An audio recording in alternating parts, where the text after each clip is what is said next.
Hola, ¿qué tal? Hoy estamos en otra conversación, esta vez con Carlos, arqueólogo de profesión, doctor. Y bueno, si quieres empezar presentándote un poco más de quién eres, de cómo llegaste hasta aquí, de qué haces en tu día a día. Bueno, pues como dices, soy arqueólogo, ahora tengo 46 años y llevo excavando desde los 18, por lo tanto ya llevo un montón de años excavando. Y bueno, mi vocación viene desde muy pequeño. De hecho, también tuve la suerte que mis padres, es una cosa de herencia familiar, a mis padres les encanta la arqueología y el tema de la cultura y el arte, por lo que desde pequeño pues me habían llevado, siempre que íbamos a algún sitio de excursión o algún sitio de viaje, siempre era algún sitio donde había patrimonio cultural y arqueológico. Y a los 6 años, 6, 7, me llevaron a Egipto y ahí salió mi vocación. De hecho, cuando en el templo de Karnak, en Luxor, había un equipo de arqueólogos excavando y yo dije, quiero hacer eso de mayor y aquí estoy. Más bien. Claro, Egipto, bueno, viene siendo una como de las capitales de la arqueología, al menos en el mundo mainstream, en el mundo popular, Egipto viene siendo una de las capitales de la arqueología. Sí. Además de eso fue cuando eras niño, pero además de eso, ¿cómo te fuiste formando como arqueólogo hasta llegar al punto de decir, bueno, definitivamente voy a estudiar esto y voy a hacer un doctorado de esto? La cuestión es que la arqueología, pues como otras disciplinas tipo biología marina, tipo quiero ser glaciólogo, no sé, hay algunas profesiones que de hecho muchos profesores de instituto y tal te desmotivan a hacerlas. O sea, por ejemplo, yo cuando decía que quería ser arqueólogo, lo primero que me dijeron en el instituto y en la escuela, porque yo ya te digo desde los 6 años que quería serlo, pues me intentaban hacer cambiar de opinión. Me decían que esa profesión era más bien un hobby, que no había gente que viviese la arqueología, que eso era como algo muy de las películas y algo muy excepcional, y que por cada persona que estudia arqueología trabajaba uno y 10.000 quedaban fuera, y que era un trabajo que si un día quería estudiarlo, que lo hiciera como a hobby, pero que no pensase en eso como una profesión. De hecho, yo hice mi primer año de universidad, lo hice de psicología. Okay. Consiguieron convencerme, pero estando en la universidad, estudiando psicología, fue como una especie de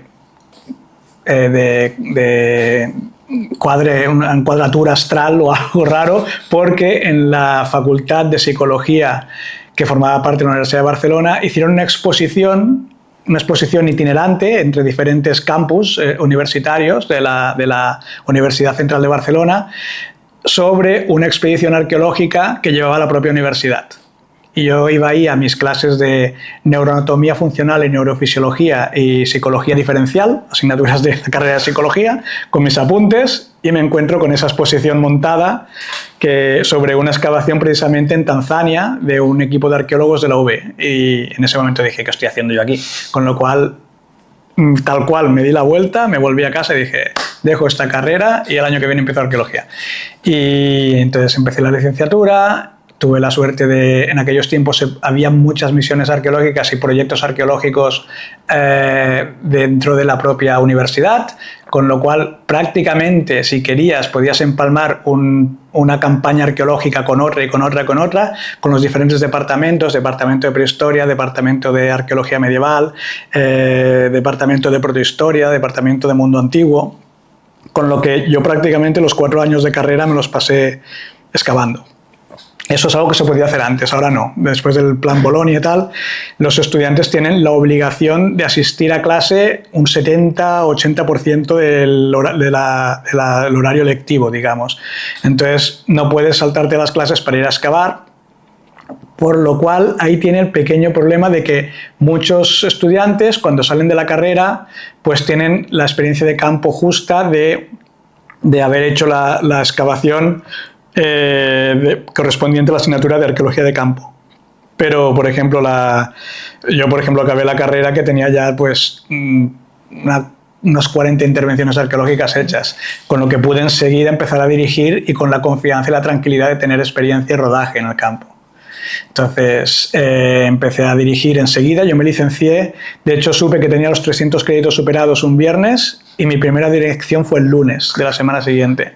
Y desde entonces he estado dirigiendo para empresas, luego me hice autónomo, después monté una empresa yo con otros compañeros, tuve una empresa durante 3 años y en el 2008-2009 hubo una crisis muy fuerte, mi empresa tuvo que cerrar, de hecho, por impago de una constructora que nos dejó a deber 90.000 euros. Y que luego ya nos pagó 2 años después, pero igualmente tuvimos que cerrar. Y con eso entré por una entrevista a formar parte del equipo de investigación de la Universidad Autónoma de Barcelona. Me fui a Murcia, a un proyecto que tenían allí con la Universidad Autónoma, y en ese circuito laboral durante 10 años decidí doctorarme en arqueología prehistórica. Y bueno, en ese tiempo también, entre la empresa y todo, hice el máster también. Entonces, bueno, poco a poco el camino me ha ido llevando a donde estoy ahora. Está bien. Me interesa mucho esa parte que dijiste que antes, bueno, podías hacer todas las excavaciones como quisieras y ahora, bueno, tienes que cumplir con el horario lectivo el 80%. En el caso de muchas carreras, como por ejemplo, en mi carrera en economía, tú sales de la universidad, o bueno, hablo a título personal, yo salí de la universidad y yo no me consideraba economista, hasta que entré a trabajar de economista y comienzas a ver cómo es y comienzas a entender cómo funciona una empresa, cómo funciona donde estés trabajando, y comienzas a ver la parte práctica, porque en la universidad te dan muchos conceptos, te dan mucha teoría y al final la gran parte no se termina aplicando al mundo real, por decirlo así. En la arqueología, ¿cómo funciona esto? Esta dualidad entre teoría y práctica. ¿Es igual que la economía, que al final te convierte en arqueólogo con la práctica? Sí, en realidad es así. A ver, la arqueología académica y el mundo académico y el mundo profesional de las intervenciones, como te digo, preventivas, de urgencia, las que están vinculadas al trabajo día a día, vinculadas a las obras de urbanismo de la ciudad de Barcelona, en Badalona, como estoy yo ahora mismo, y en cualquier zona del territorio nacional o fuera de él, son dos mundos bastante separados, no por la voluntad de los que nos dedicamos a la arqueología profesional en campo todos los días, sino porque desde la academia cuesta mucho que haya, sobre todo, digamos, un respeto por la labor que se hace en las urgencias o las intervenciones preventivas. De hecho, muchos estudiantes que están trabajando, que han acabado la carrera recientemente y que están trabajando ahora conmigo, porque como tú dices, acaban la carrera, acaban todo lo teórico y dicen, bueno, yo quiero hacer arqueología. Y en la universidad, por cada oleada de 10.000 arqueólogos que salen con la licenciatura, con el grado de arqueología, hoy día, pues en el mundo académico, que sigan el curso académico para hacer un máster, un doctorado, y que acaben formando parte del grupo docente y que sean profesores de universidad, eso sí que realmente son 2 de cada 10.000. Sí, claro. O sea, no hay plazas para todos los estudiantes que quieren dedicarse a la arqueología académica. Entonces, tú puedes hacer todo el curso académico, pero al final la mayor parte tenemos o tienen que ir al mundo profesional del que nunca hablan en la universidad. Tú estás en la carrera y prácticamente no te mencionan. Que sepáis que aparte de la universidad hay en Cataluña pues una veintena de empresas de arqueología que se dedican por todo el territorio catalán y muchas veces fuera de él a hacer intervenciones arqueológicas vinculadas con el tema de la ingeniería, de las infraestructuras de carreteras y viales, de la construcción, el mundo urbano, todo eso tiene arqueología constante. Ahora en Barcelona hay un montón de intervenciones arqueológicas y hay decenas y decenas de arqueólogos haciendo cosas fascinantes y excavaciones muy interesantes. Y fuera de Barcelona, yo mismo estoy en Badalona y, como te digo, el mundo profesional es el que al final acaban llegando todos, pero actualmente sin un bagaje y una experiencia que les permita sentirse cómodos en el trabajo de campo, como para que digan, vamos a dirigir. Realmente están empezando, y eso es lo triste, que por la obligación de absorber toda esa teoría estando en el aula, No, o sea, no pueden hacer la teoría como hice yo. Yo me saqué la carrera sin ningún problema y con unas notas bastante correctas, bastante buenas, leyendo libros, porque al final la teoría está escrita en los libros y la práctica se adquiere en el campo. Entonces, como tú dices, en economía pues lo mismo. Tú has tenido que salir de la universidad para decir, vale, que esto es la economía, que todo lo que me explicaron es la base teórica que es fundamental para poder desarrollar y poder llevar al conocimiento y poder convertir esa excavación en conocimiento. Es importante beber de toda esa fuente teórica, pero es necesario, imprescindible, tocar la tierra y estar en contacto y entenderla y ver las diferentes secuencias y procesos que se han acontecido en el terreno a lo largo de miles de años. Eso siempre se gana con la experiencia y con verlo y repetir, igual que el conocimiento del material. Que por mucho que te diga el profesor, esta es la cerámica romana de época imperial, esta es la cerámica de época republicana, esta es la medieval, te da una visión rápida, pero tú tienes que tocar esa cerámica miles de veces para enseguida ver un contexto material y decir, estamos en un contexto del siglo I o antes de Cristo, eso es del siglo I después, eso es del siglo V después, eso es del siglo... Tienes que ir al campo. Si con la teórica, sin campo no llegas a ningún lado. Entonces está la de deficiencia actual, que los estudiantes llegan sin las prácticas, sin las horas de práctica al terreno. Claro. Dijiste que había un montón de excavaciones y un montón de empresas que se dedican a hacer excavaciones arqueológicas. Y aquí, bueno, uno siempre tiene como el estigma de el arqueólogo es el que va al Dorado a ver las cosas y a descubrir unas cosas que nadie sabe. Pero a lo mejor tenemos la arqueología alrededor de nosotros y no nos estamos dando cuenta. La tenéis alrededor y no os dais cuenta, sí. Entonces yo quisiera que me explicaras cómo funciona en realidad la arqueología en el mundo real y no en las películas de Hollywood, sino en el mundo real. A ver, sí que es cierto que hay proyectos que tienen un halo así de misterio y exotismo así similar al mundo cinematográfico. Por ejemplo, hay proyectos que tras hacer una investigación grande de archivo y tal, pues tienen la intención de localizar, por ejemplo, un barco que llevaba un cargamento específico que se sabe que se hundió en el Mar del Norte y que quieren dar con él. O cualquier misión arqueológica que dice, no, mira, yo creo que estoy cerca de la tumba en el Valle de los Reyes de Egipto, estoy cerca de la tumba de este faraón y quiero llegar a ver si la encuentro, o de este visir o de este personaje. Y sí que tiene ese toque exótico y tal, pero la arqueología en realidad, como tú dices, está en todas partes. Mucha gente, por ejemplo, sobre todo en este país, hay una cierta... mala fama de los arqueólogos. Mucha gente nos tiene una cierta manía porque no somos gente que promueve el conocimiento y que destapa el pasado para devolver el conocimiento de la historia del pasado que estaba perdida bajo tierra, sino que en el caso de la gente de este país, para mucha gente somos personas que paramos obras y, en consecuencia, que no dejamos que haya un desarrollo urbano y tal.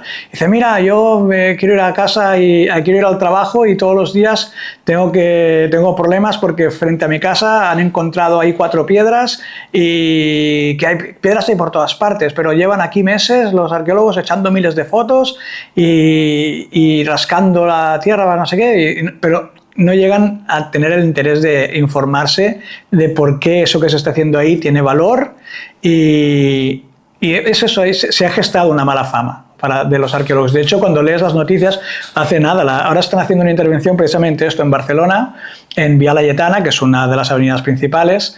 Se han encontrado 3 viviendas medievales muy bien conservadas, los sótanos, evidentemente, están muy bien preservados y hay restos muy interesantes para el conocimiento del pasado medieval de esa zona y de esa área concreta.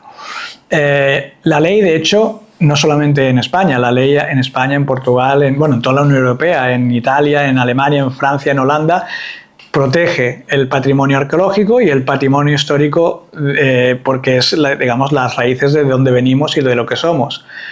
El problema es que la ley obliga a que todo eso se tiene que estudiar, se tiene que conocer, pero no hay una docencia desde la infancia hacia los más pequeños para hacerles entender que todo eso que se hace y esos estudios tienen un valor muy importante, porque eso es lo que nos permite saber bueno, pues por ejemplo, desde la historia de la arqueología podemos aprender de los errores del pasado, podemos descubrir mentiras que se han escrito en el pasado porque los victoriosos de ciertos, por ejemplo, conflictos bélicos decidieron escribir el fin del conflicto dentro de sus intereses. Esos eran los malos, yo soy el bueno y tal. Entonces, la arqueología también te permite, pues, lo que pasa, por ejemplo, en el mundo de las fosas comunes de la guerra civil, que la gente dice, hay mucha gente que me dice, ¿tú eres de esos que le parece interesante excavar las fosas de la guerra civil? Porque eso es remover el pasado. Y digo, bueno, remover el pasado precisamente es a lo que me dedico. Y dice, no, pero es claro, eso no hay que removerlo porque eso solamente trae problemas. Y digo, no exactamente. Digo, vamos a ver. Y digo, ya no es que dice, no, porque claro, vais a buscar las fosas de los republicanos que mataron los fascistas. Digo, no, porque en caso que también haya habido algún acto por parte de los republicanos o los anarquistas que haya sido en contra de los que eran entendidos como fascistas o contra la Iglesia, también se documenta, también se estudia. O sea, desde la arqueología intentamos ser objetivos. Tanto hicieron mal unos como otros, por mucho que tú seas partidario más de un grupo que de otro, eso no quita que si encuentras algo que está vinculado con un acto negativo por parte de los grupos de izquierda o de los de derecha, por ejemplo, en la guerra civil, ahora está muy al orden del día, porque están otra vez en emergencia de las ultraderechas en toda Europa y tal, pues ahora mismo, por ejemplo, a mí me atacan mucho con eso. Las fosas de la guerra civil, vosotros sois los que estáis sacando los muertos y removiendo el pasado para que haya otra vez estas tensiones y tal. Y digo, no, precisamente no es para eso. Precisamente si prestaseis atención a todo lo que se hace, seguramente estas tensiones tampoco tendrían cabida. Porque se repite todo porque no tenéis ningún interés en entender el por qué sucedió en aquel momento y lo estáis volviendo a repetir. O si tenéis un interés en repetirlo porque queréis volver a tener unos ciertos privilegios que se os están yendo. En fin, el mundo de la arqueología es complicado en ese aspecto. Me parece súper interesante porque eso es básicamente una herramienta que tenemos para conocer nuestra historia. Y una de las grandes preguntas históricamente es ¿quiénes somos y de dónde venimos? Es como lo clásico. Y bueno, la arqueología creo que es una herramienta base para saber de dónde venimos, claramente. Me interesa saber cómo funciona una excavación. Me imagino que son diferentes cada una, pero primero, ¿cómo se determina dónde se va a excavar? A ver, el conocimiento de la arqueología también tiene un crecimiento exponencial. A medida que se van haciendo investigaciones, estudios, intervenciones, eso va ampliando un enorme puzzle que no es que digan, ay, mira, es que aquí están excavando unos agujeros, de que salen unas 4 cosas. Es que la cuestión es que todo lo que se va haciendo, como te digo, con las intervenciones estas preventivas o de urgencia vinculadas a obras, tú puedes excavar el solar en una calle, en el número 15 de la calle, pero es un barrio, por ejemplo, viejo, y sabes que en esa zona es por ejemplo, en Badalona mismo, en Barcelona, estás encima de lo que era la Bàrquin o romana, la ciudad romana de Bàrquin, o la ciudad de Bàétulo en Badalona, o la ciudad de Iluro en Mataró. Tú estás excavando en el casco antiguo. Y sabes que ahí debajo pueden aparecer restos romanos.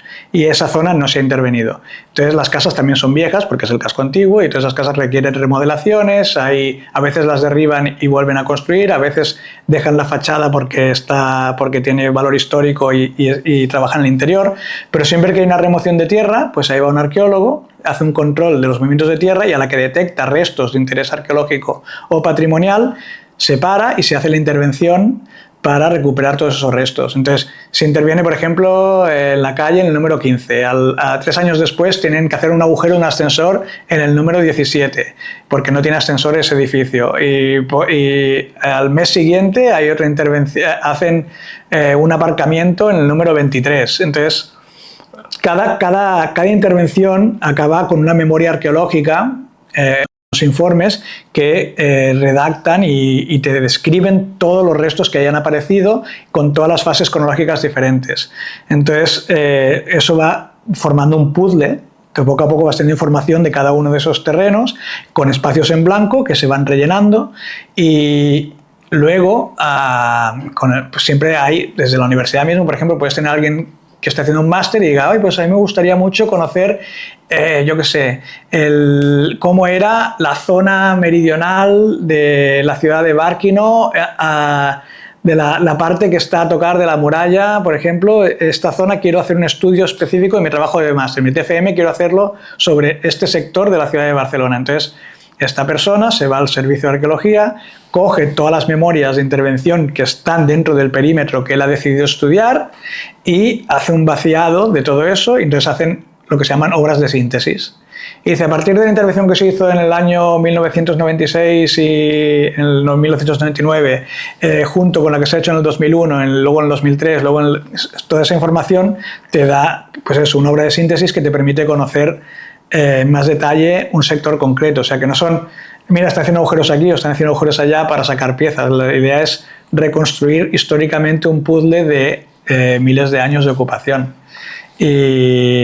Y de hecho, al final, las intervenciones arqueológicas consisten en eso, en decapar o en desmontar todos los procesos que han acontecido en ese terreno a lo largo de la historia, desde el más moderno hasta el más antiguo, hasta lo que se agota lo que llamamos los restos antrópicos o de formación vinculada con la historia, con la ocupación o con la vida del hombre en esa zona. Okay. O sea, acabamos con todo lo que son restos vinculados con el hombre en el lugar, llegando a nivel geológico. Y decimos, se acabó la arqueología, tenemos, no sé, pues restos del Neolítico, restos de la Edad del Bronce, restos ibéricos, restos romanos, restos medievales, y todo eso se explica, se estudia, se detalla, se explica qué era la función de cada uno de esos niveles arqueológicos y lo que hemos detectado. Y eso, pues como te digo, va haciendo crecer el conocimiento sobre... Vale. Entonces, ustedes van, una vez partiendo de ese punto tienen los materiales que se han encontrado y tienen los instrumentos que se han encontrado. ¿Qué pasa después de eso? ¿Eso pasa a un laboratorio? ¿Eso pasa directamente a un museo? ¿Eso pasa a hacer trabajos? No, a ver, lo primero lo que te digo, como te he comentado, lo primero es el propio arqueólogo o arqueóloga que dirige la intervención tiene la responsabilidad y la obligación de presentar una memoria científica. Entonces, él se encarga de ese material, se limpia todo, se registra, se sigla, se le pone un número vinculado al nivel, que la unidad estratigráfica, llamada unidad estratigráfica, o al nivel del que se ha recogido.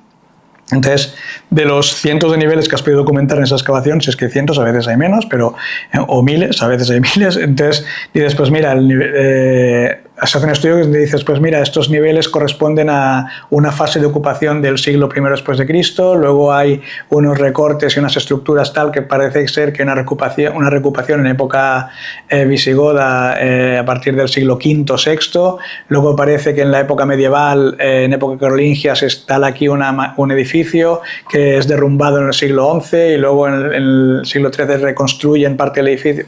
Entonces, el arqueólogo director hace, en la medida de sus posibilidades, un estudio científico lo más detallado posible explicando esos restos, y de ahí siempre puede venir un especialista que tenga una financiación específica para hacer un estudio muy particular y diga, no, es que yo quiero estudiar los morteros de las estructuras constructivas del siglo IX, de la época carolingia, después de Cristo. Entonces, esa persona coge y dice, a ver, ¿dónde han aparecido morteros de época carolingia? Y empieza a buscar memorias y dice, mira, aquí hay muestras de mortero, aquí también hay muestras de mortero. Entonces coge todas esas muestras y te hace un estudio súper detallado y acaba saliendo una publicación o una tesis doctoral o un trabajo final de máster que es análisis químicos de los morteros y de la composición de los morteros en época carolingia y tal. Y al final, todo lo que sacamos no es que esté acabado de estudiar, sino que se convierte también en una fuente de posibles estudios de mayor especialización.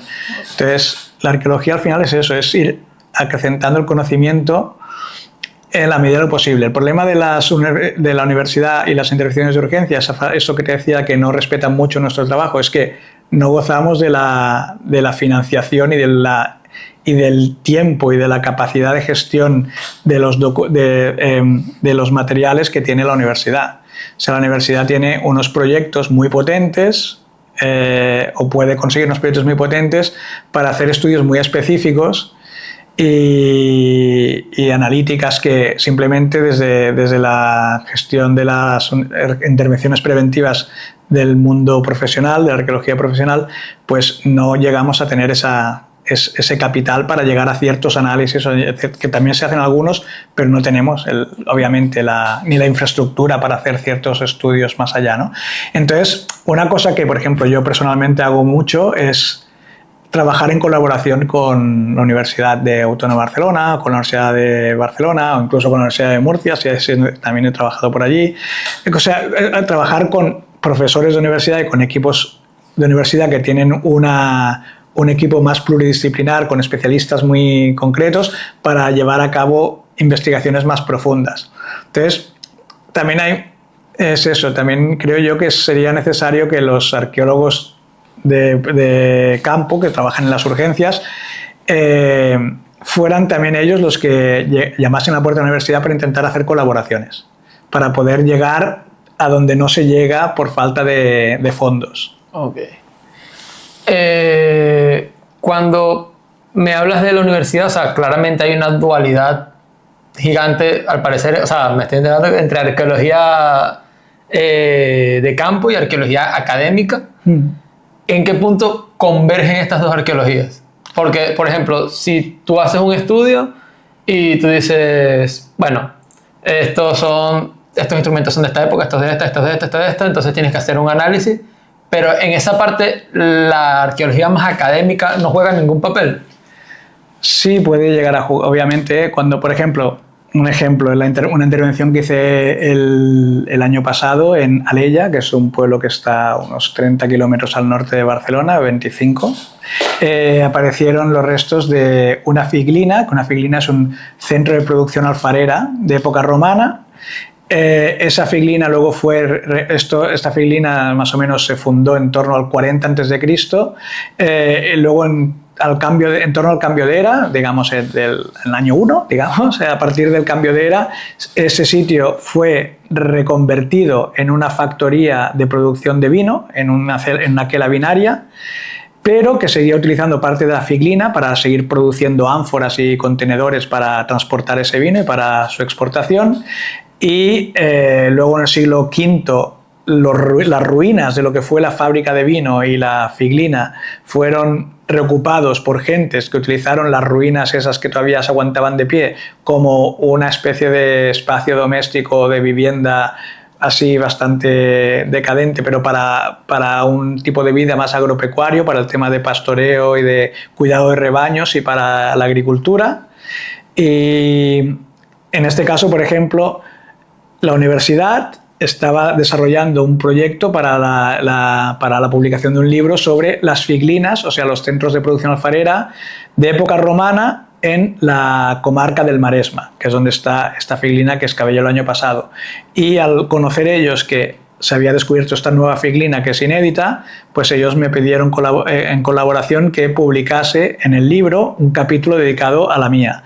Luego otro compañero que ha excavado otra por ejemplo, en Arenys de Munt, pues sobre la de allí. Una compañera que ha excavado también un centro de producción alfarera en Calella, más al norte, pues ella también está haciendo otro capítulo. Y en Cabrera de Mar, pues otro capítulo. Entonces, desde la urgencia han aparecido unos restos que encajan dentro de un proyecto, en este caso de publicación de un libro.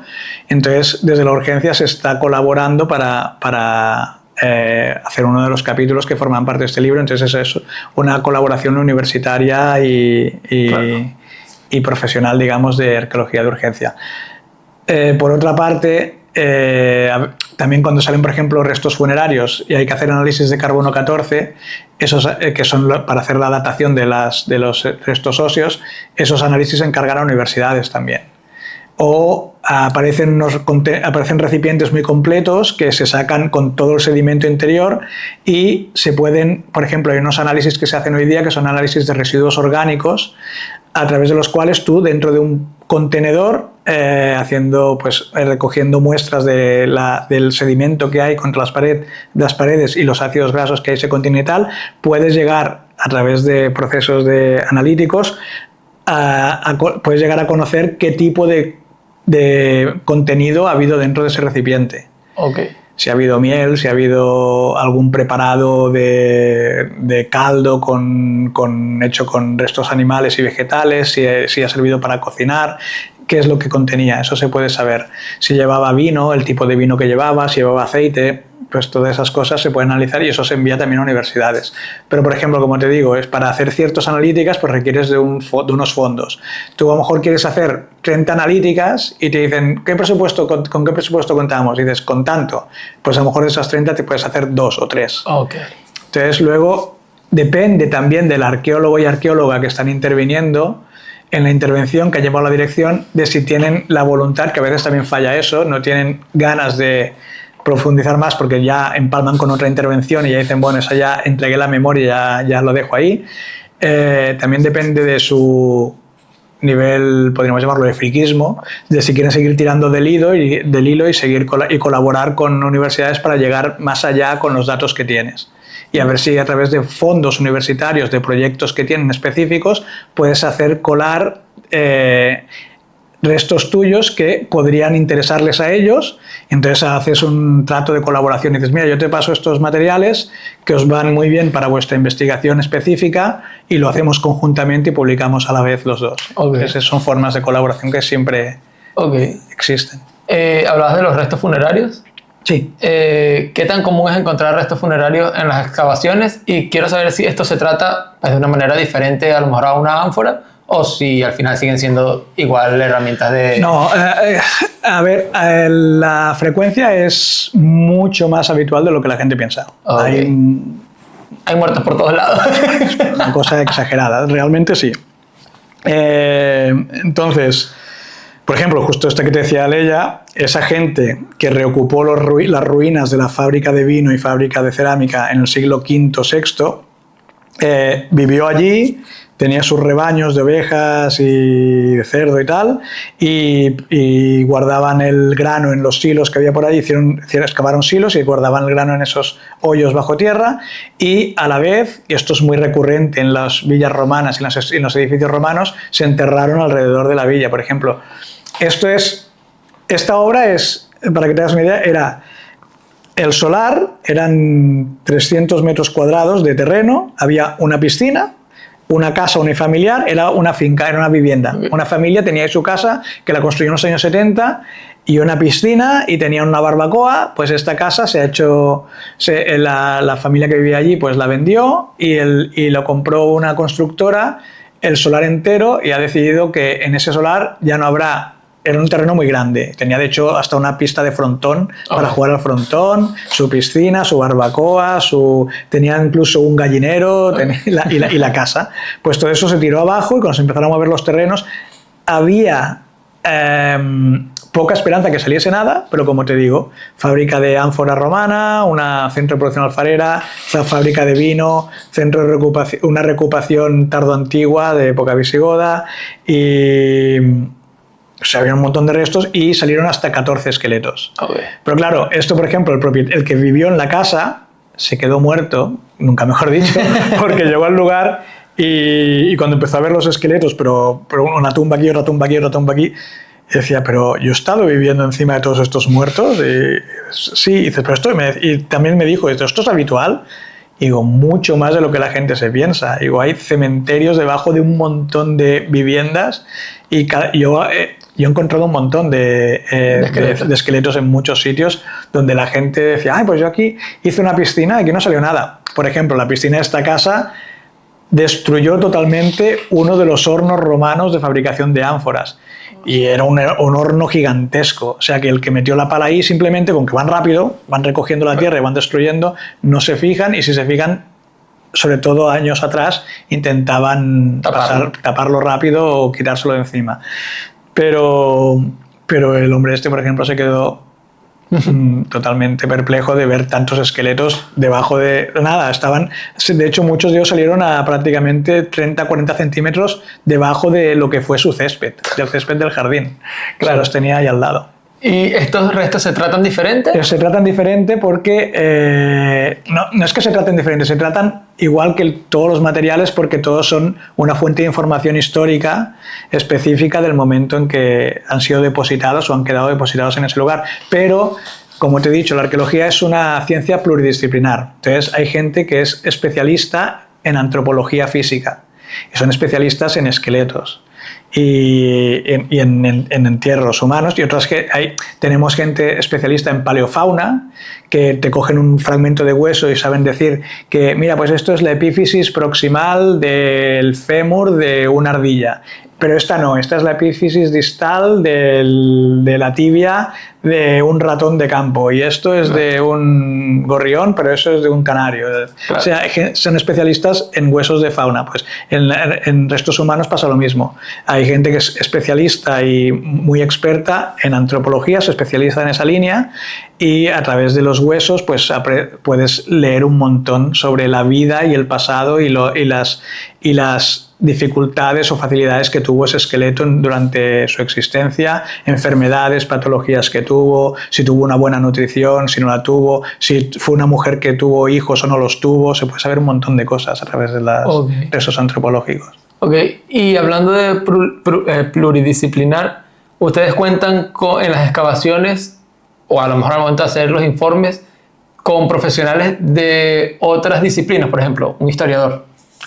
Sí, puede darse el caso. Por ejemplo, en Sitges, por ejemplo, el año pasado también hice una intervención en la que salió unas galerías subterráneas excavadas bajo el subsuelo, que no se sabía que estaban allí, y estas galerías, que tenían una escalinata que bajaba y tal, así muy, muy peliculero el tema, resultó ser que fue el escondite, el zulo, donde un cura, un estudiante del seminario de Barcelona, se ocultó durante la guerra civil para huir de la represión de los anarquistas y republicanos, que aquí en Cataluña en el año 36 empezaron a matar curas y monjas a destajo, y este cura, que estaba estudiando en el seminario de Barcelona, huyó a Sitges y estuvo escondido en la casa de campo de sus padres.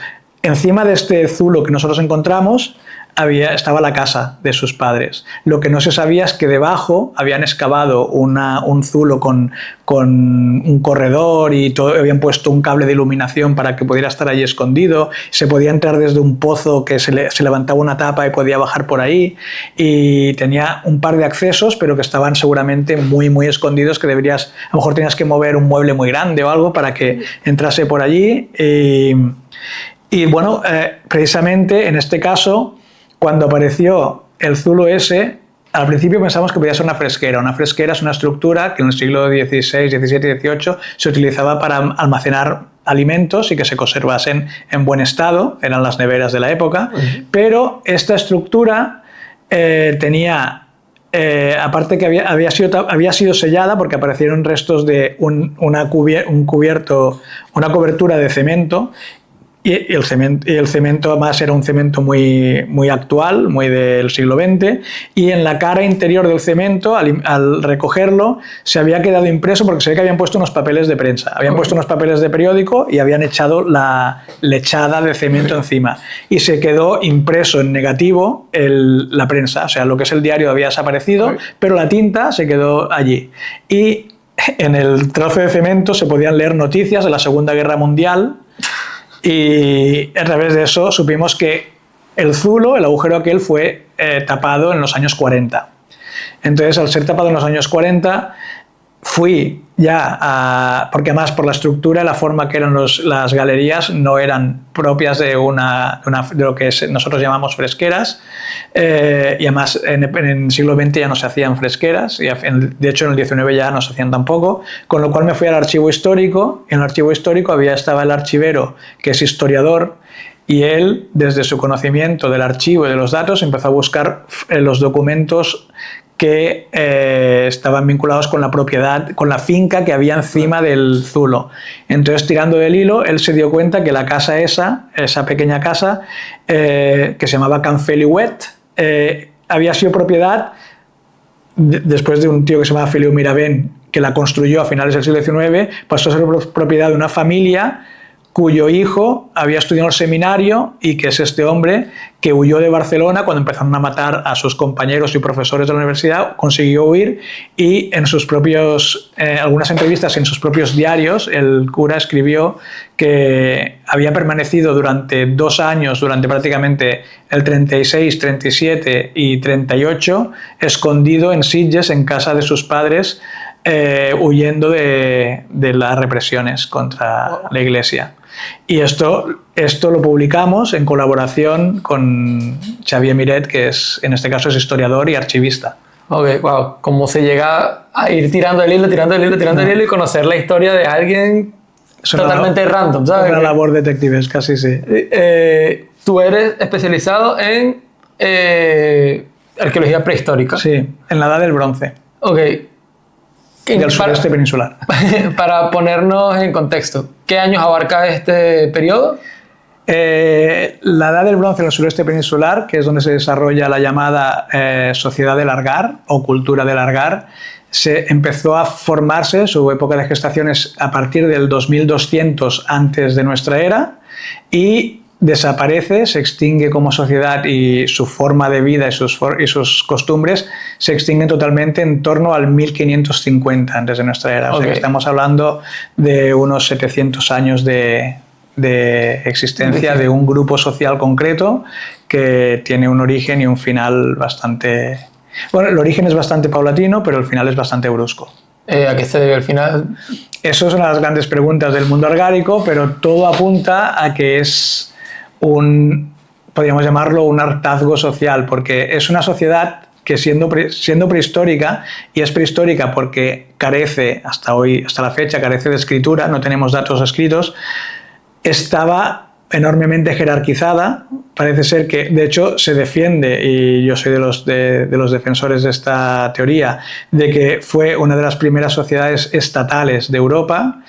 Era una sociedad que tenía una élite dominante que estaba en torno al 2-3% de la sociedad, una gente que llegó a ser muy poderosa, muy rica, que a partir de lo que se podría llamar la fase plena del Argar, en torno al 1750, esta gente estaba cargada de joyas, con objetos de oro, de plata, una nutrición fantástica, vivían de lujo en un contexto en el que sometían y explotaban a la gran mayoría de la población. O sea, tenemos gente muy rica en un contexto que además se constituyen las primeras fuerzas de seguridad del Estado. O sea, esta gente creó los primeros ejércitos, gente armada con armas digamos de combate, armas coercitivas como pueden ser la alabarda y la espada, que aparecen en esta época. La alabarda es un arma que es muy interesante, que ya podemos hablar más tarde si se quiere, o si no, pues en otro momento. Sí, pero es tanto la alabarda, que parece primero, como la espada son armas que están pensadas para someter y para agredir a otros seres humanos. Entonces, en este momento que aparecen estos objetos vinculados con la violencia hacia otras personas, también aparecen estructuras defensivas como grandes murallas y aparecen estos primeros soldados, estas primeras personas que son enterradas con estas armas de combate, que también forman parte de una muy pequeña parte de la sociedad. Entonces tenemos esta élite muy rica, cargada de joyas, un grupo que son pues el 2-3% de la población, un 10% de guerreros que van armados, que tienen un estatus de vida muy privilegiado y que viven muy de lujo, que están en realidad ahí para garantizar que esa élite tenga su estatus y ese control, para someter a una mayor parte de la población que está enormemente explotada. Y cada vez que el Argar fue avanzando, a medida que vamos avanzando, vemos que los explotados cada vez son más explotados. Llega un momento que realmente es una esclavitud total. O sea, hay gente que te puedes encontrar esto, una persona con 20 años que tiene las artrosis de una persona de 70, porque está totalmente sometida a trabajos forzados, altamente especializados, porque también se ve que hay una enorme especialización productiva.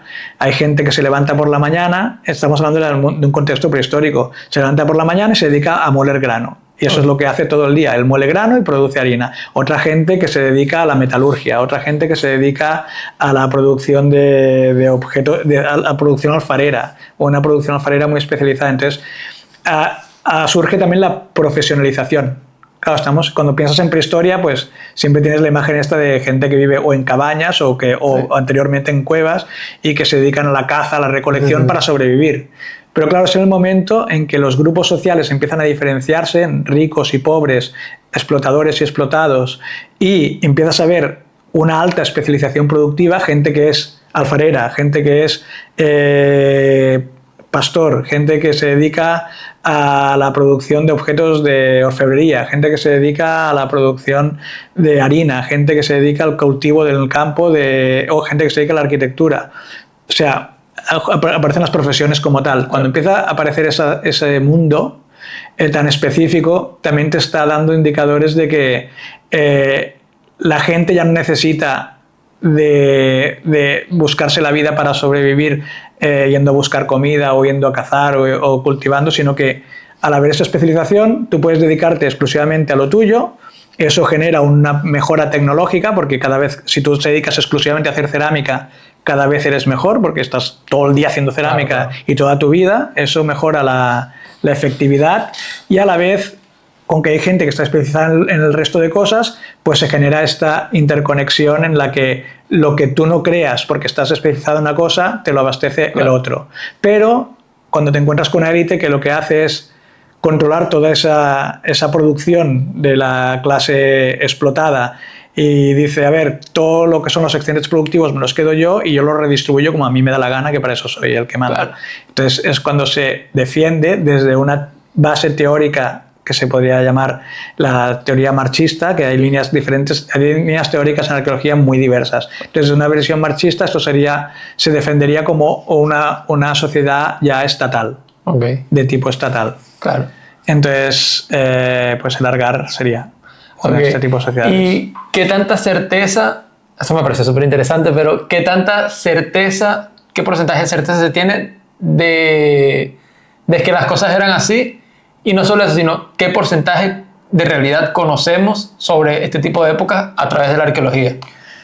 Cada vez se van dando, obviamente, es como cualquier ciencia. A medida que avanza, pues tenemos más certezas, más conocimiento, y la ciencia, pues por sí misma tiene que avanzar y tiene que ir dando pasos y pasos para llegar a aumentar los espacios blancos que tenemos de este gran puzzle del conocimiento del pasado que tenemos que acabar de cumplimentar. Entonces, tenemos muchas certezas ya. Por ejemplo, el problema que hay es que desde la historia del conocimiento del pasado tenemos muchas certezas, tenemos un conocimiento muy profundo que podría solucionar, si este conocimiento se extrapolara a toda la sociedad, podría solucionar muchas problemáticas de racismos y fobias y todas estas cosas, porque la gente, al desconocer el pasado, pues no se cuestiona ciertas cosas que hoy día están surgiendo como muy reaccionarias y las fobias que están surgiendo hoy día no se las cuestiona porque no se plantean que hace 200 años lo que ellos creen ahora como una verdad absoluta no lo fue. Por ejemplo, a ver, las verdades que todos sabemos, que mucha gente, hay gente que simplemente no se las plantea, pero por ejemplo, tú te vas al siglo XVIII, ahora vamos a cambiar así como, vamos a dar un salto al siglo XVIII sobre una certeza que todos tenemos en la cabeza, todos la sabemos, muchos, aunque no la hayan leído, lo han visto, aunque sea en la televisión, como el mundo, por ejemplo, de lo que hoy día, lo que se entiende por masculinidad, por ejemplo, tú te vas al siglo XVIII y miras cómo vestían los aristócratas, te imaginas a un Luis XVI o Luis XV, sí, claro. con esas pelucas, cargados de maquillaje, que se ponían mallas. Eso era un caballero, un rey, un aristócrata, un hombre poderoso, y nadie dudaba. de que era el rey y que era así, y que todos los aristócratas además vestían igual, todos. Y era la forma de vestir de los hombres del nivel de la clase alta. Y de hecho el tema de los pelos largos, los que no llevaban pelucas lo dejaban largo directamente. Pues esto lo hemos visto en películas, claro, que ves ahí gente ahí con la espada, con el pelo largo y tal. Hace simplemente 60, 70 años en la posguerra, cuando surgieron los Beatles, okay, claro, hubo un montón de crítica diciendo, hombre, ¿dónde van esos hombres con el pelo largo? El pelo largo no es de hombre, eso es de mujer. Entonces dices, hace 200 años atrás era lo más normal. Y si no tenían pelo largo porque eran calvos, directamente se ponían pelucas. Claro. Porque estéticamente era algo que era lo que se consideraba en aquel momento como un hombre distinguido. Entonces, a lo largo de la historia, pues, y si vas estudiando también a nivel de antropología cultural las otras culturas, tú ves que hay muchas formas diferentes de ver los conceptos que hay algunas personas que las tienen como totalmente herméticos y cerrados y que lo consideran eso, verdades absolutas que en realidad no permiten avanzar a nivel social y vuelven a hacer que se repitan ciertos patrones de odio y de comportamientos complejos. Entonces yo creo que eso, que la arqueología es una de las herramientas que permite que si se pudiese dar a conocer la historia de la forma en que yo, por ejemplo, la veo, o mis compañeros y compañeras lo vemos, pues podría permitir que cambiasen muchas cosas a nivel social y a nivel de cómo se entiende el presente. Claro, eso me recuerda a, bueno, estuvimos hablando antes de grabar que yo tuve la oportunidad o el privilegio de ir a ver el Chichén Itzá en Cancún y las sociedades mayas se tiene la teoría de que incluso eran matriarcales y no solo sino que había mujeres guerreras, porque hay como un templo que es el templo de la muerte, que es súper curioso porque tienen como todas calaveras esculpidas y todas las calaveras están sonriendo y ellos ahí explican que es como que ellos morían felices porque estaban haciendo sacrificios para que el Dios estuviese feliz. Sí. Entonces, soy tan bueno... Se entregaban. Claro, soy tan bueno que muero feliz. Y la manera de morir era espantosa. Le sacaban el corazón y lo quemaban y que a día de hoy tú dices... Pff. Pero, claro, después hay como una parte que... es como una clase no de ajedrez, pero se ven como ciertas piezas de guerrero y se estudia que hay mujeres. Y se dice que incluso pudieron haber llegado mujeres a mandar y a ser como la emperadora, por decirlo así. Y bueno, si nos remontamos a la historia de las primeras civilizaciones en Canarias, que hay varias teorías, pero una de las teorías son los bereberes, la sociedad era matriarcal. Sí. Porque la mujer era como lo más preciado que había porque era la que tenía la capacidad de reproducir y de hacer que nuestra tribu crezca y entonces es como un papel súper importante que está muy alejado a lo que vemos hoy en día. Sí, bueno, y es que exacto, y luego aparte, por ejemplo, Largar se defiende, hay una línea teórica que también y que está intentando avanzar en el conocimiento a través de los estudios de ADN y que se están haciendo mucho, estudios de ADN antiguo que permiten también establecer obtener muchos datos a través del origen de la formación de la sociedad argárica como grupo humano.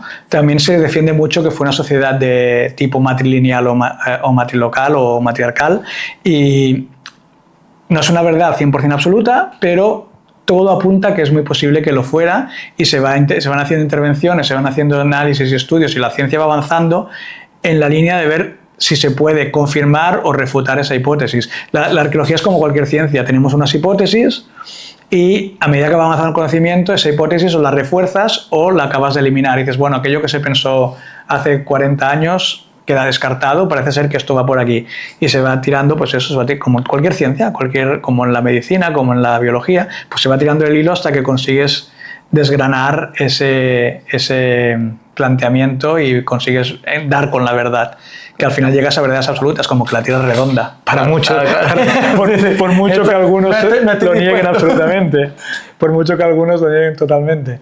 Pero bueno, es que es lo que pasa, que lamentablemente, que yo nací en el 78, no sé si habréis visto la saga de Regreso al Futuro. Sí, claro. Que hay una escena en que Marty McFly le dice a Doc Brown, traducido al español, dice: ¿qué nos pasa en el futuro, Doc? ¿Nos volvemos gilipollas o algo parecido?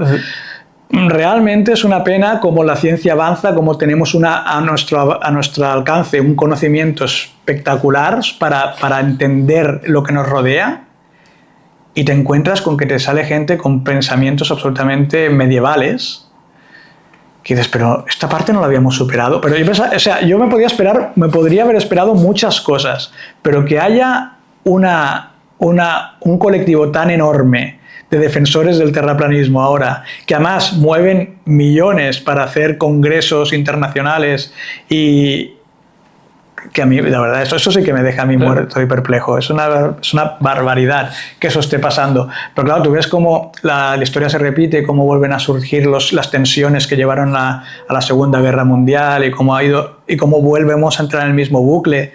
Y lamentablemente es lo que te hace perder un poco la fe en el ser humano, ¿no? Porque dices, es que no hay realmente... Hay mucha gente que simplemente no tiene interés en saber y quiere ser reaccionaria o quiere ser rebelde, y se agarra a algo, por absurdo que sea, para intentar intentar salir un poco del statu quo, ¿no? de la forma de vida que tenemos que tener. Porque dicen, pues no, yo ahora voy a defender que nos han estado engañando siempre y que la Tierra es plana. Y claro, yo siempre he preguntado, ¿a quién les ha dicho esta gente? A mí me gustaría sentarme con uno y decirle, ¿me puedes explicar cuál es el interés que puede tener la élite o el gobierno mundial? O sea, ¿en qué les favorece que la Tierra sea redonda o plana? O sea, decirte que es redonda cuando en realidad es plana, ¿a qué puede beneficiar? Claro. ¿En qué modo? Es, no sé, una cosa que sorprende. Yo tengo dos conclusiones con respecto a esto que me parece... O sea, es algo tan absurdo... Que bueno, que es lo típico de llevar una teoría al absurdo para entenderse. Bueno, en este caso es llevar la estupidez humana a lo absurdo para que entiendas que de verdad existe. Yo tengo dos opiniones. Una es una crítica en parte a la ciencia, porque creo que durante muchos años la ciencia se ha vuelto tan elitista y tan alejada del ciudadano promedio que se ha alejado un poco la información y se ha tratado al ciudadano que no es científico como si fuese un tonto y como si no supiese nada, y de repente llegan los gurús que están aprovechando ese espacio ahí y te explican una cosa que a priori, lógicamente tú dices, bueno, no, es que si la Tierra fuese redonda veríamos la curvatura aquí o en un avión. Claro, a cualquiera dice, bueno, claro, es lógico, pero después estás ignorando todo el resto que tiene que comprobar esa teoría. Sí. Entonces yo creo que eso también es parte de la tarea científica, de hacer llegar esa información de manera un poco más digerida a la población común. Y por otra parte, bueno, creo que estas teorías son todas bombas de humo, en el sentido de, es lo que dices tú, ¿qué beneficio tiene? O sea, yo creo que son teorías para mantener un poco a la gente pensando en otra cosa y peleando por cosas que no tienen nada que ver, cuando en realidad hay muchas cosas que están pasando que deberíamos estarnos quejando. Distraer la atención con algo muy tonto para no... Sí, también. Pero bueno, en cualquier caso estamos en una época muy convulsa y es bastante desmotivante, pero bueno. Tú también, volviendo al tema de la arqueología, también te has especializado en arqueología subacuática. Bueno, entré en arqueología subacuática porque hace varios años que estaba trabajando, en este caso en Cabrera de Mar, en un yacimiento arqueológico allí. El arqueólogo municipal es también arqueólogo subacuático, y surgió la necesidad de hacer una intervención arqueológica importante en Mallorca, y hacía falta personal, y yo me llevaba muy bien con él y todo esto, y dijo, bueno, empezaremos aquí unos meses, ¿por qué no te tratas de sacar el título de arqueólogo de buzo profesional, que te lo puedes hacer en un mes? Es un mes muy intensivo, el título de buzo profesional, pero lo haces en un mes y valía bastante dinero, pero dice, bueno, de todos modos, la arqueología subacuática se paga bastante mejor y luego podrás recuperar el capital invertido, es una inversión de futuro y tal. De hecho, siempre me ha llamado la atención y siempre me ha gustado el mar, con lo cual dije, voy a sacármelo, y empecé en ese momento. Lo que pasa es que la arqueología subacuática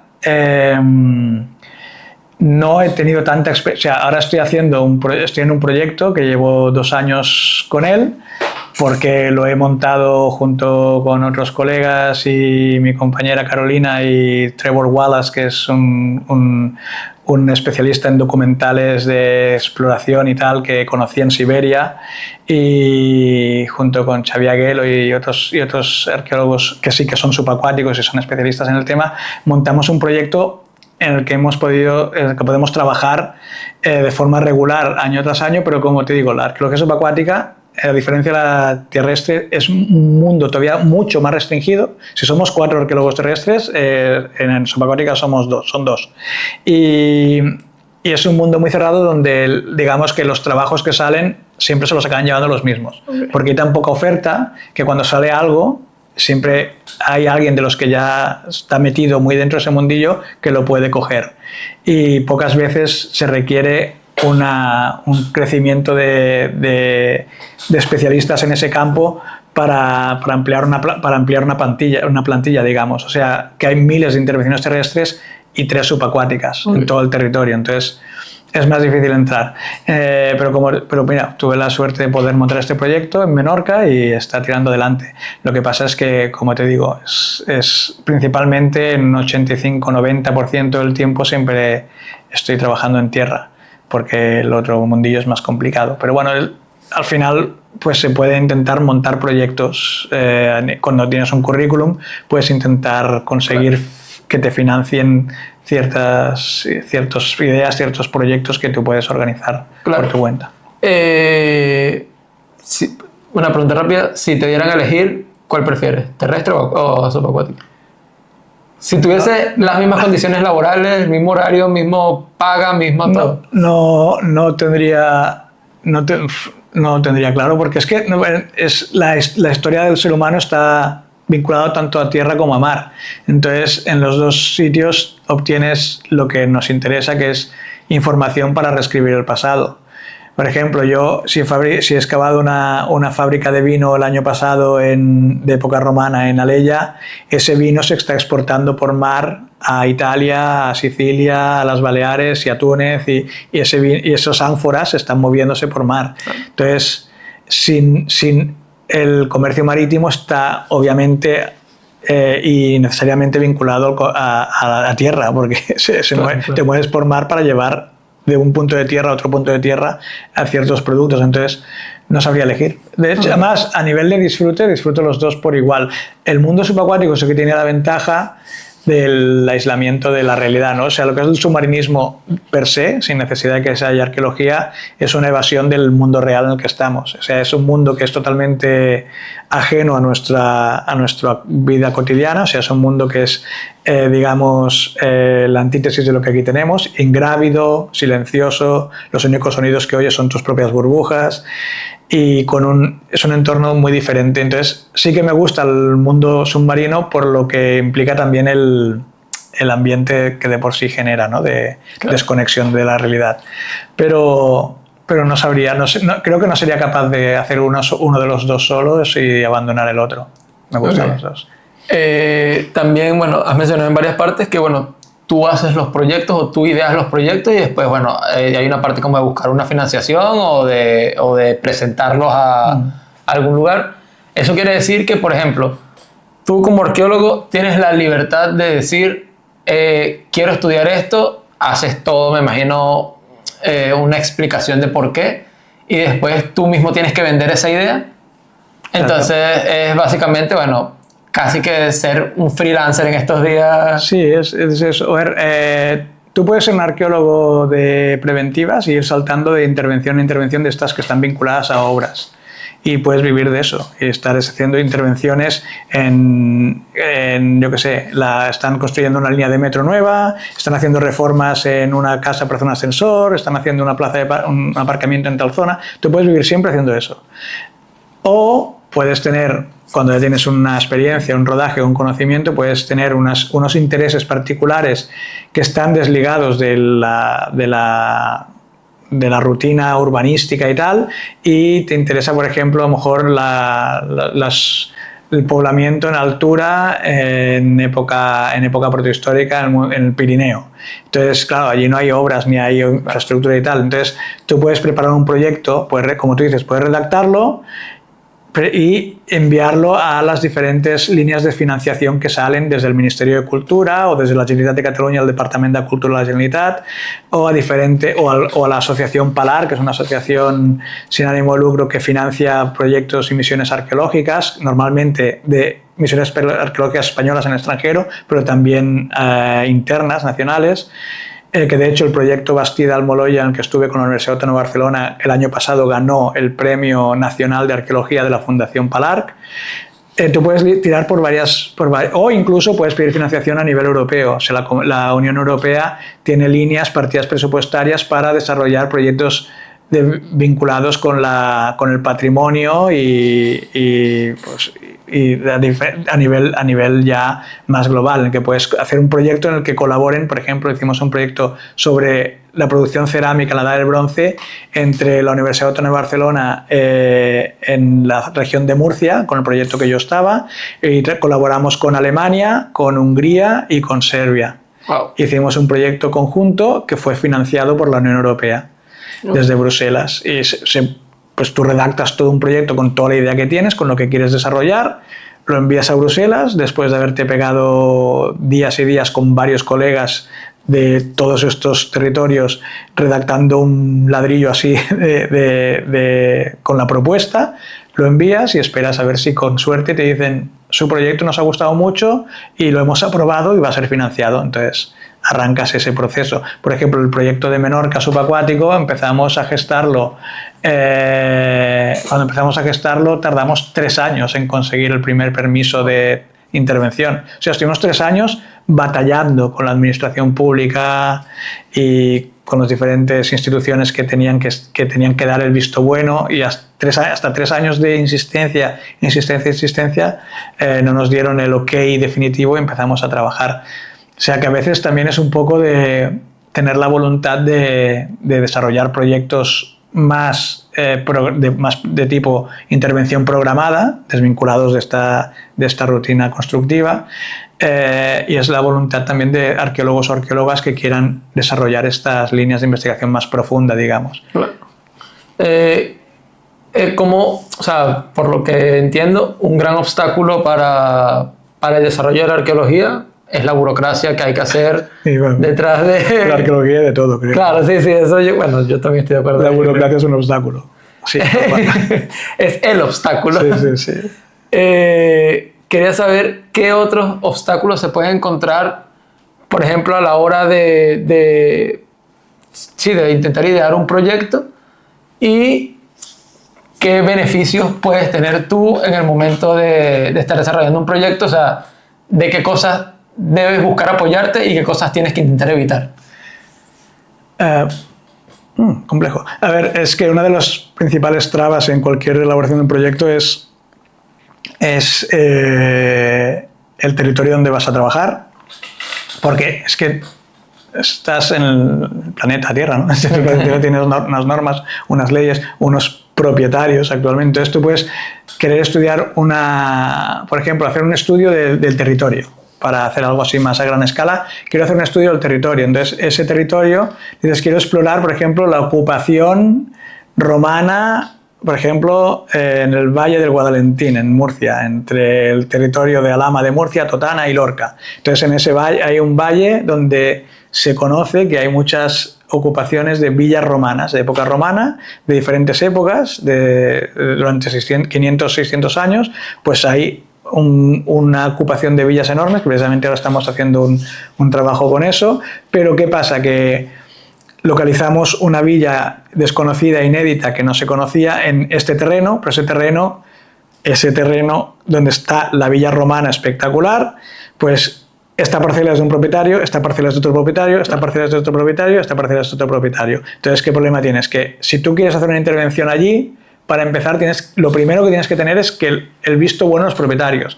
Puede ser que un propietario en su parcela esté cultivando naranjos. Claro. Entonces dice, no, en mi parcela no vas a arrancarme los naranjos para excavarme unas termas romanas. Claro. Y el otro dice, bueno, a mí me parece bien porque yo tengo el solar ahí, lo tengo ahí aparcado y esas tierras no las uso para nada y las tengo porque las heredé, pero no tengo interés, y si quieres intervienes. Entonces, ¿qué pasa? Que puedes excavar un trozo de esa villa, pero ese otro no porque hay un propietario. Pero luego también tienes que Y era, entonces, a la administración pública le presentas el proyecto y dices, mira, tengo la autorización de este propietario, de este, pero este de aquí no me lo dan. Dicen, no, pero yo no os voy a dar el permiso de excavar un cachito si no se excava todo en extensión, porque entonces se queda como a medio... Claro. Entonces los tienes que convencer y dices, no, pero al menos podremos saber mucha información a partir de... Entonces puedes encontrarte con muchas trabas, desde la propiedad, la administración pública, o sea, el gobierno del regional en el que quieres trabajar, pero a la vez también te puedes encontrar con el hecho de que si eres un freelance, un arqueólogo que no está vinculado a una institución académica, como me pasa a mí ahora, que dejé la Universidad Autónoma de Barcelona voluntariamente por circunstancias varias, una de las trabas que me encuentro cuando presento un proyecto personal es que te dicen, la administración pública te dice, ¿y a qué institución académica usted esté vinculado? Y dices, no, soy freelance. Y ya puedes ser doctor, ya puedes tener el currículum que quieras, que si eres freelance no te ven con los mismos ojos que si tienes el respaldo de una universidad detrás. Entonces, eso es otra traba. Es otra traba que dices, hombre, pero... si además yo normalmente suelo tirar de... Tengo compañeros en las universidades de Autónoma de Barcelona, en la de Murcia, en la Universidad Central de Barcelona, en la Universidad de Alicante. Entonces yo puedo establecer proyectos en los que hay colaboración de las universidades, pero no es la universidad, o sea, no digamos que la universidad no está amparando o apadrinando esa intervención, sino que personas concretas de esa institución académica trabajan conmigo en colaboración, pero claro, el que presenta como coordinación, el que se presenta como coordinador del proyecto es un freelance. Entonces, ahí es como... No tienes el aval de la universidad. Eso es una traba que es muy difícil salvar, que se consigue. Por ejemplo, en Menorca pasó eso, que decían, pero si no sois todos freelance. Y dices, bueno, ¿qué quiere decir? Que somos peores profesionales que la universidad, pero luego aparte, las analíticas las hará esta persona de la universidad, este otro estudio lo hará esta persona de esta otra universidad, se hará igual, simplemente que el sello no será tal arqueólogo, sello, universidad de tal. Claro. Es una tontería. Es como si cualquier científico o científica de renombre, para llevar a cabo su investigación, por muy buena que sea, es que si no estás con la Universidad de Mannheim o de Cambridge, ya no te queremos. Claro. Dices, hombre, si Stephen Hawking hubiera sido, no me quiero comparar con él, obviamente, pero si no hubiera estado vinculado a una academia, tú no puedes negar su calidad científica por el hecho de no tener el amparo académico. Si a lo mejor él dijo, es que no me interesa la academia porque reniego de ella y quiero estudiar por mi cuenta, muchas veces eso te pone como la cruz y te dicen, que no estás con la academia, entonces eres un paria que no queremos saber nada de ti. Pero eso es cerrar las puertas a un posible conocimiento de una persona muy válida que por no tener ese amparo el conocimiento se queda perdido porque no puede desarrollar esa investigación. Claro. Hemos hablado un montón de varias civilizaciones, sobre todo de la romana. Veo que la nombras bastante, como que creo que quedan bastantes vestigios de la civilización romana. Bueno, yo seguro que queda más del 70% o del 80%, o sea, una barbaridad, claro. De centenias, siglos y siglos de ocupación, imperialismo, guerras, batallas, cementerios, talleres, pero nunca se acabará eso. O sea, se acabará antes la arqueología y el interés del ser humano por la arqueología antes de que se sumen todos los restos que hay romanos y de otras civilizaciones bajo tierra. Y quería preguntarte, ¿cuál es tu civilización favorita? ¿Cuál es con la que más te agrada ver o más te agrada leer sobre? Es que antes te he dicho lo de la palabra friki. Es que se me acopla mucho. Yo soy muy friki de la arqueología, es que me gustan todas las civilizaciones y todas las épocas. Que yo, por ejemplo, me sentí... estaba súper emocionado con la investigación del cura que en la guerra civil se escondió en el Zulo. Eso fue en 1936, 37, 38. O sea, fue hace nada.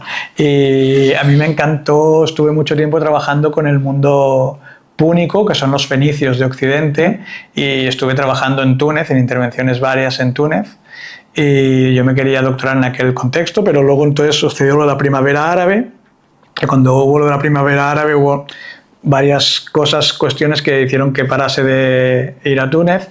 Y yo el mundo argárico, por ejemplo, no conocía para nada, pero después de que mi empresa de arqueología hiciera fallida, pues me fui a trabajar a Murcia, conocí el mundo argárico, me enamoró también y me doctoré por ahí porque estaba ahí, simplemente, pero todo el pasado tiene su interés y su fascinación. Me es casi indiferente las épocas, pero bueno, no sé, quizá cuanto más atrás sea, no, es que no sé, la verdad es que no sé, no sabría decirte. No, cuanto más atrás sea o más exótico, es que también aquí somos muy eurocentristas, por ejemplo, y yo, por invitación de un arqueólogo suizo que se llama Gino Caspari, que es muy mediático también y que es un investigador súper potente, que llevaba una intervención arqueológica junto con Trevor Wallace en Siberia, me invitaron allí. Y cuando llegué allí, pues estaban excavando la tumba escita más antigua conocida hasta la época. Los escitas eran una sociedad nómada de las estepas, que de hecho, bueno, pues una sociedad que fueron mercenarios, por ejemplo, de muchas sociedades de Occidente y tal, pero cuando llegué allí, pues habían restos arqueológicos de un montón de grupos nómadas de las zonas estas de la estepa, del norte de Mongolia y tal, que no había oído jamás, que nunca me los habían mencionado, nunca los han mencionado aquí en la Universidad de Barcelona, y que prácticamente pasan desapercibidos, o a lo mejor se mencionan en una asignatura una tarde por el profesor que está medio aburrido, pero todo lo que es la arqueología de Asia, por ejemplo, la arqueología en la India, que es algo que te mueres. O sea, cuando estábamos aquí todavía haciendo lascas de flechas de sílex, y en China, por ejemplo, estaban haciendo ya objetos de bronce y haciendo una arquitectura y un nivel de civilización hiperdesarrollado. Y aquí hablamos, bueno, el origen de la civilización es Mesopotamia y Egipto, y te quedas con ese mundo que queda, digamos, circunscrito al Mediterráneo, y al final no deja de ser eurocéntrico, ¿no? Entonces, de ahí la civilización se movió a Grecia, luego Roma y tal, y ahí se queda. Y claro, es lo que dices tú, el mundo maya, azteca, pues sí que hay, puedes hacer arqueología de América como asignatura optativa, siempre, claro. No la tienes como una troncal, o arqueología de Asia.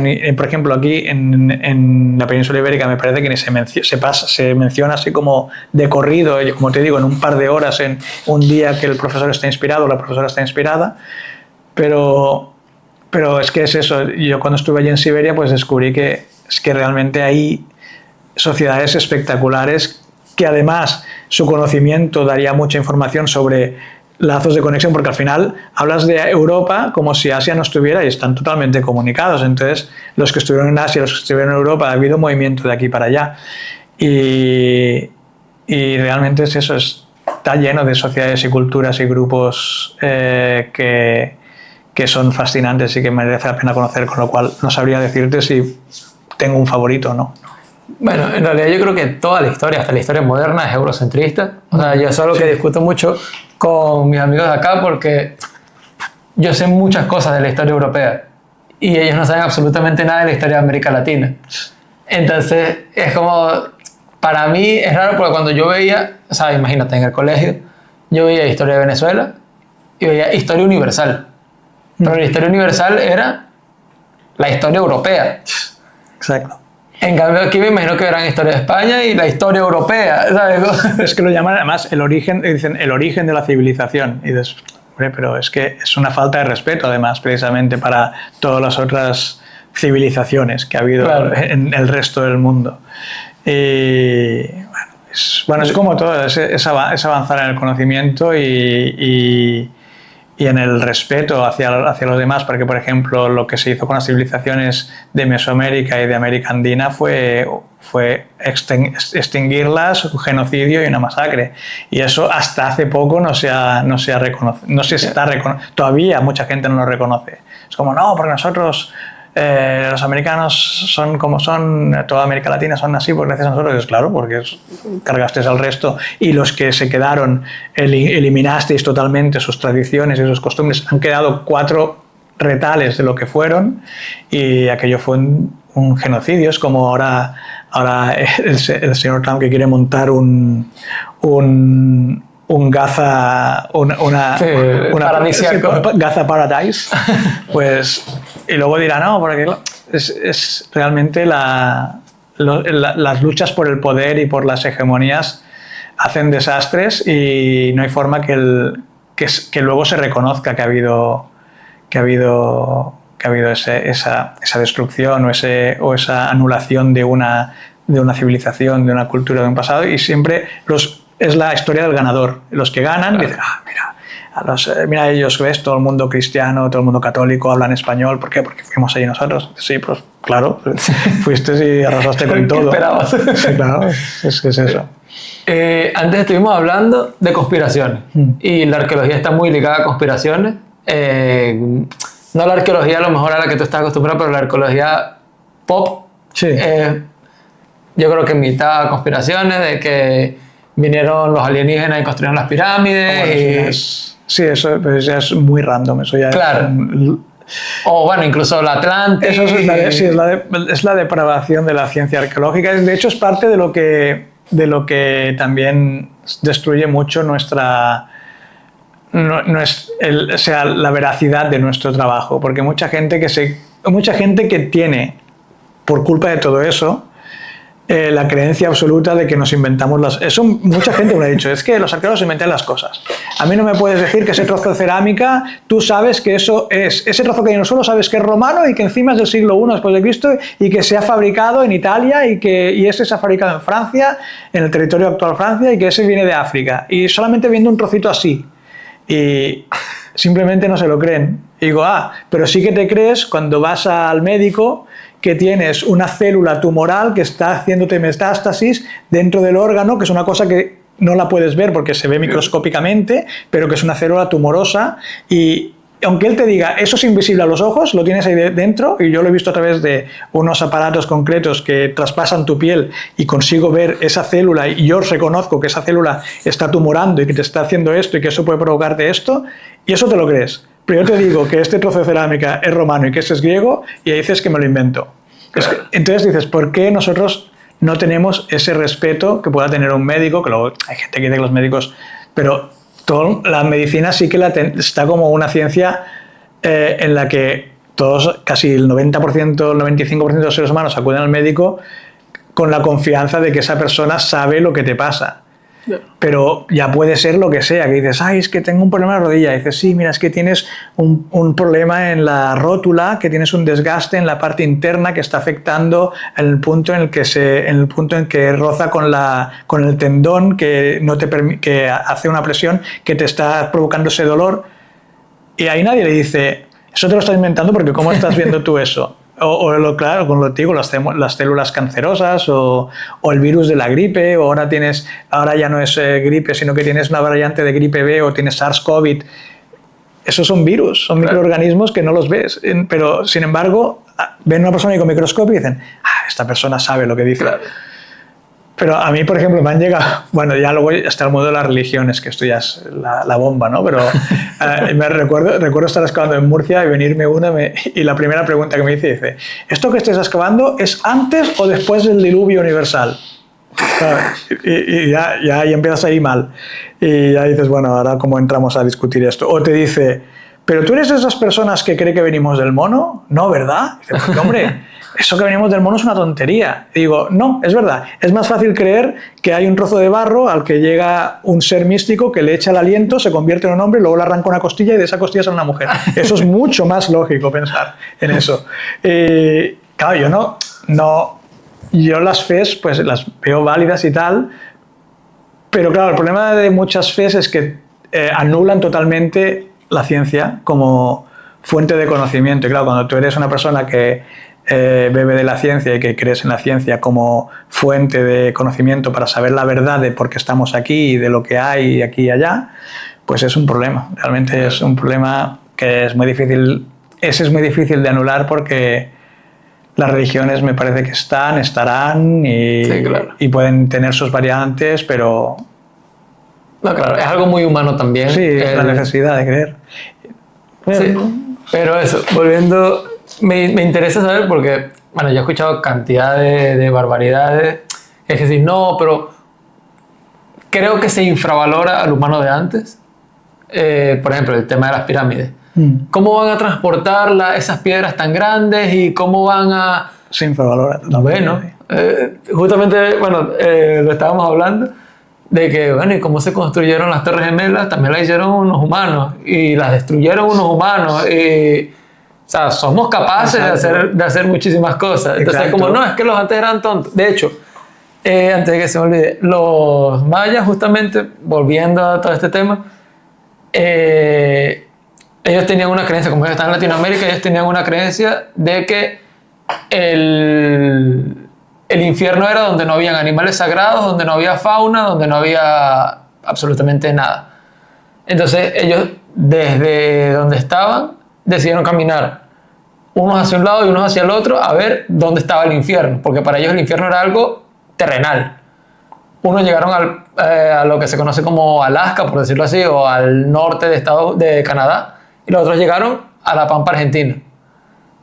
Claro, en esos lugares es todo desértico en cuanto a clima, en cuanto a... Clima extremo. Claro, clima extremo, además no hay fauna casi, bueno, flora, no hay casi, no había animales sagrados que para ellos era que sí, la serpiente y la no sé qué más, y decidieron caminar de vuelta y decir, nos encontramos en el centro y ese va a ser el centro de nuestro universo, como que el centro es lo más alejado de los extremos.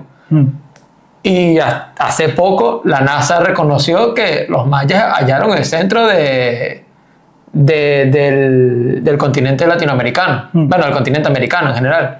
Entonces tú dices, bueno, tan tontos no eran. Y el tema del calendario y el tema de Sí. ya tenían unas matemáticas y una astronomía bastante avanzada. Sí, ya que eso se está conociendo por la arqueología. Claro, porque claro. Pero si no fuera así, nosotros lo arrasamos todo. Cuando llegamos a Europa allí, lo arrasó con todo. Claro, entonces tú dices, tan tontos no eran. Entonces la gente, no, pero ¿cómo los egipcios iban a construir una pirámide tan grande, con piedras tan pesadas, transportándolas por un río? Entonces, me interesa saber si alguna vez has escuchado alguna barbaridad. Sí, claro. A ver, yo he escuchado mucha gente partidaria de que eso es la prueba clara de que los alienígenas y porque es imposible que se hiciera. Luego también, a ver, si he llegado a escuchar barbaridades tipo excavando yo eso, por ejemplo, la factoría de vino esta de Alella o muchos yacimientos romanos que he excavado, pero de tipo normal, o sea, una vivienda romana normal y corriente con su muro de piedra que estaba enlucido con pinturas, como en Pompeya, pinturas murales y tal. Y a mí me ha venido gente diciendo, así como con la falta de respeto esta de no sé nada, pero sé más que tú porque yo sé de lo que hablo. Y te dice, ¿eso de ahí me estás diciendo que eso de ahí es un muro romano? Y yo, sí. Y dice, ¿eso es romano? Y dice, sí. Y dice, pues mira, y dice, coge a los romanos y dices que me vengan a hacer la casa. Y dice, venga, hombre, ¿cómo van a hacer los romanos ese muro de piedra tan bien hecho? Claro, y te quedas así pensando y dices, pero aunque, por poco que haya leído, por poco que haya hecho, este hombre no ha visto en una foto el Coliseo de Roma. El Coliseo, un edificio que tú llegas allí, gigantesco, ahí tiene un montón de metros gigantes, pero que es todo, con toda la gradería, con las esculturas romanas. Claro. Si hacen eso, no van a hacer un muro de piedra, claro, normal y corriente. Y luego otra, a mí en el mundo argárico, esta sociedad, tú imagínate, estás haciendo la visita guiada, estoy explicándole a un grupo de visitantes que vienen a ver el yacimiento que estamos excavando argárico y les estoy explicando lo que te he dicho antes. Pues aquí tenemos además les enseñas fotografías e imágenes, tenemos tumbas de guerreros que iban armados con espadas de bronce. Y les digo, recordar que esto es interesante porque el bronce no es un mineral. Y digo, ¿sí es un mineral o no es un mineral? Y lo pregunto, y la gente se queda así. Primero pregunto, digo, ¿tienen espadas de bronce? Digo, ¿el bronce qué es? ¿Es un mineral o no? Entonces mucha gente dice, sí. Y digo, no. El bronce es una aleación normalmente que se puede hacer, por ejemplo, cogiendo cobre. El cobre es un mineral. Tú vas a una veta de cobre en una mina, extraes el cobre y en otra mina extraes estaño.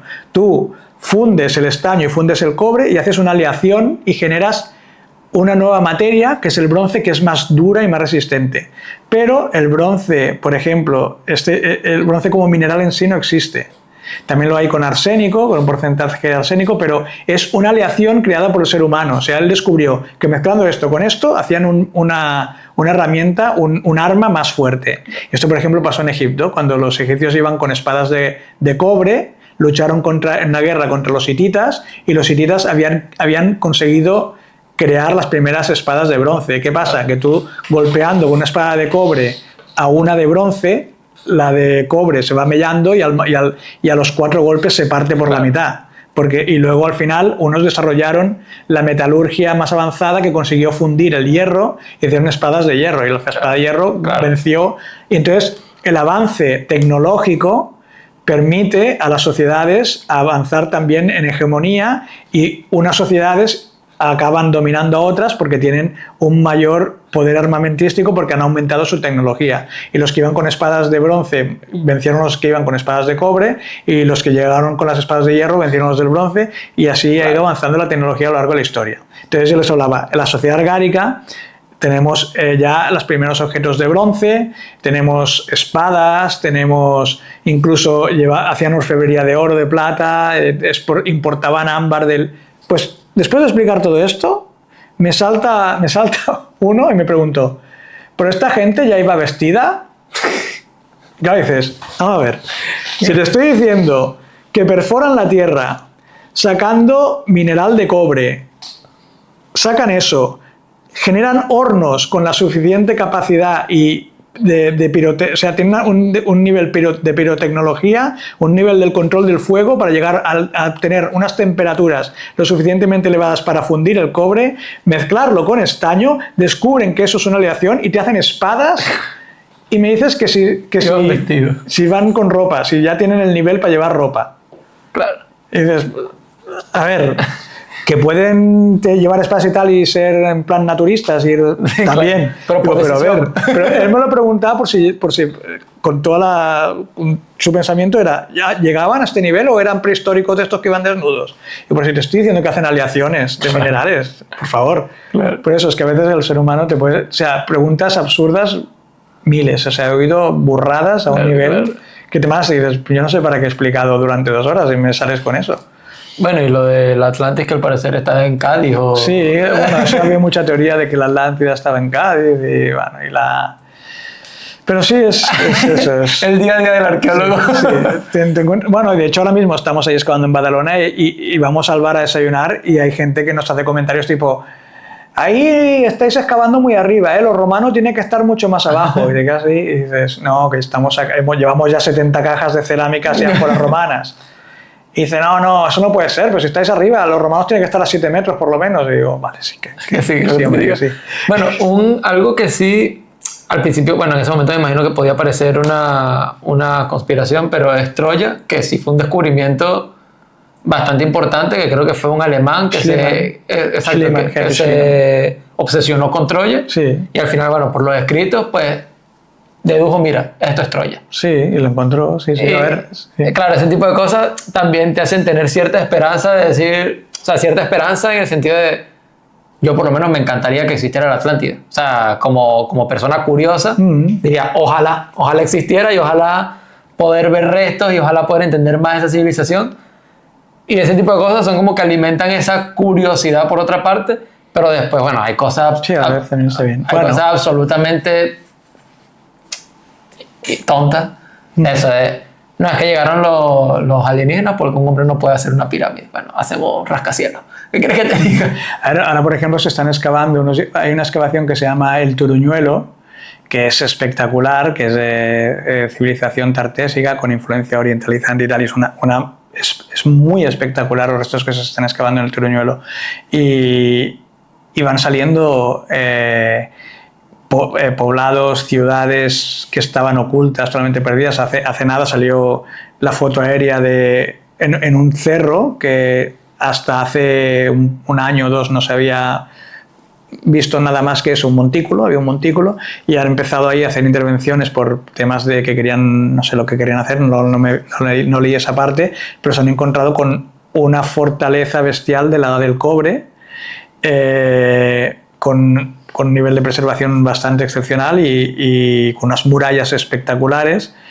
Y como te digo, es que no solamente quedan restos puntuales aquí y allá, es que quedan ciudades por descubrir, que quedan núcleos urbanos enormes por descubrir, quedan tumbas espectaculares por descubrir e incluso seguramente sociedades por descubrir en algún punto concreto. O sea, hay muchas cosas por saber todavía. Claro. Ya para ir cerrando, para no quitarte más tiempo que mañana tienes excavación, Sí. quisiera que ya un poco para los oyentes que se interesen en la arqueología, ¿qué habilidades crees que deberían desarrollar para ser buenos arqueólogos? A ver, yo creo que es la experiencia de campo es lo más importante, no olvidarse de tocar. O sea, por mucho que te interese un periodo concreto o una disciplina concreta, para vivir de la arqueología yo creo que tienen que intentar ser ellos o ellas mismas algo pluridisciplinares. Hay que intentar beber un poquito del conocimiento de las diferentes disciplinas, porque cuando tú vas a campo y te toca una dirección, por ejemplo, de una intervención arqueológica preventiva en la que tienes a lo mejor 5 o 6 auxiliares y a lo mejor ayuda a un técnico, pero de esos auxiliares no hay ninguno que tenga... Claro, son auxiliares, ellos no vienen con un perfil técnico para ayudarte en un campo concreto, pero tú te puedes encontrar, pues eso, en un momento dado con una necrópolis, con restos humanos, te puedes encontrar con restos faunísticos, con restos de malacología, que son restos de conchas de mar, del marisqueo, te puedes encontrar con cerámicas neolíticas, con cerámicas de la edad del cobre, de la edad del bronce, de época fenicia, de época romana, de importación griega, de importación del sur de Francia, cerámica del norte de África. Puedes encontrarte con un montón de materiales diferentes, que no es necesario que lo sepas todo, pero sí que es necesario que tengas unas nociones básicas para decir, uy, parece que estoy en niveles medievales, parece que estoy en niveles romanos. Tienes que conocer todas esas fases y esos contextos materiales para hacerte una idea de lo que tienes.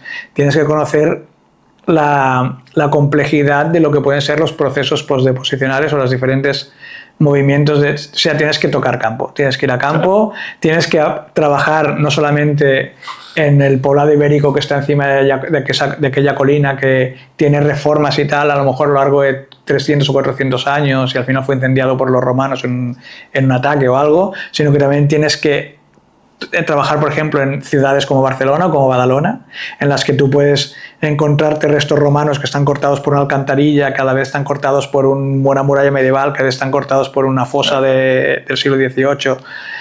Y toda esa complejidad tienes que saber leerla. Entonces, yo creo que es muy importante echar horas de campo y trabajar en campo y a la vez no tener miedo a preguntar, y si tienes curiosidad no puedes saberlo todo. Entonces, si hay algo que desconoces y la persona o el arqueólogo que tienes al lado sabes que controla sobre ese material, pregunta, infórmate. Y ahora más tenemos internet, tenemos la inteligencia artificial, a la que puedes sacarle un montón de partidos y sabes usarlo con conocimiento.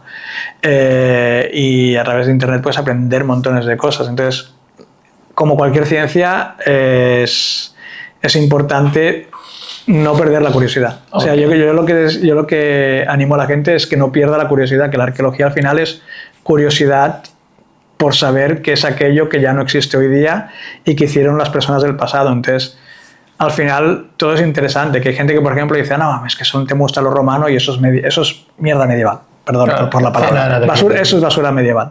Y no le prestan atención y lo pasan medio... Eso pasa incluso en el mundo académico. Hay gente que es especialista en un tema concreto.